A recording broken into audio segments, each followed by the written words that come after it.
kur I përmendet të gjitha kontributet e juja gjatë luftës e para luftës për UÇK-n, është dashur ta vini theksin të ajo e cila është më e rëndësishmja në fakt, qarmatosja.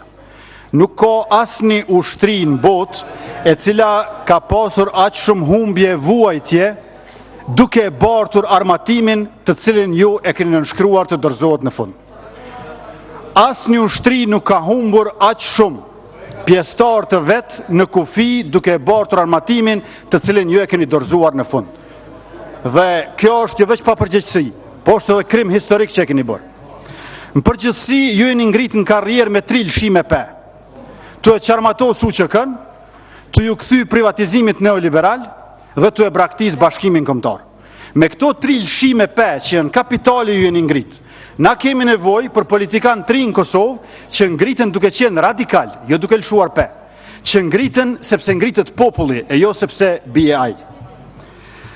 Suksesi I Kosovës nuk ka qenë konferenca e Rambujës, po dështimi I saj. Nuk ka pas njeri që është gëzuar intervenimit NATO-s bombave të para në orën 20 të mbrëmjes me 24 mars vitit 1999 sesa unë vetë. Sepse e kam ditur që kur bin bombat e para, atëhere bie dokumenti I Rambujës. Unë jam gëzuar shumë kur ka intervenu NATO-ja, sepse ra dokumenti I Rambujës. Në fakt, ai nuk ka rënë plotësisht, sepse është rikthyer në rezolutën 1244. Pra suksesi nuk ka qenë dokumenti I Rambujës që keni nënshkruar ju, po mos nënshkrimi I Miloševićit, përkatësisht dështimi I konferencës dhe fillimi I bombardimeve të NATO-s.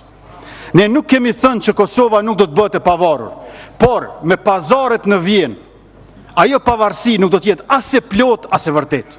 Pavarësia matet me integritet territorial dhe të kufive, me sovranitet, me ushtri, me ulse në OKB e kështu me radhë. Pra nuk kemi thënë që s'do të jetë pavarësia, por do të jetë vetëm në emër, do të jetë vetëm në letër e jo në përmbajtjen në substancën e saj dhe pikrisht ashtu ka dalur. Pra jo që ja kemi qelluar, por na kemi ditë. Ashtu edhe 1 minutë, veç lutëm përmbajeni, 1 minutë lutëm. Po kryo e krev, vetëm përmbajeni lutëm. Nuk ja kemi qelluar sepse e kemi ditur. Ndërka që ju po provoni t'ja qelloni, po ju po ja huqni vazhdimisht. Se nga kjo parajsa që po thoni që e keni kriju në Kosovë, veç në muajt e fundit ka nikur 200.000 qytetarë të Republikës. Thatë që ne duhet lobojmë. Unë nuk kam qenë në qeveri asnjëherë, po edhe nuk jam njeri I lobimeve. Njerëz dhe lobimeve janë njerëz të korridoreve. Fjala lobim rrjedh për fjalës lobi, që do të thonë holl, paradhom, kthin. Unë nuk jam I tillave. Ashtu jeni ju. Njerëzit që lobojnë përshpërisin në vesh të njerëzit e tjerë dhe mundohen të impresionohin të tjerët për të nxjerrur në favor në rastin e juaj personal. Prandaj unë nuk jam njeri I lobimeve. Jo dhe Pacolli, ai është tjetër regjistër. Po, ju keni keq përdorur. Dhe a din çka më vjen keq? Se jo vetëm që keni keq përdorur vet, po edhe familjarët e juaj I keni bërë si vetja juaj. Gani tha që ka mundur të jetë një qytetar shumë I mirë I Republikës. Për shkak se të ka ty kryeministri u bo hajnë edhe ai.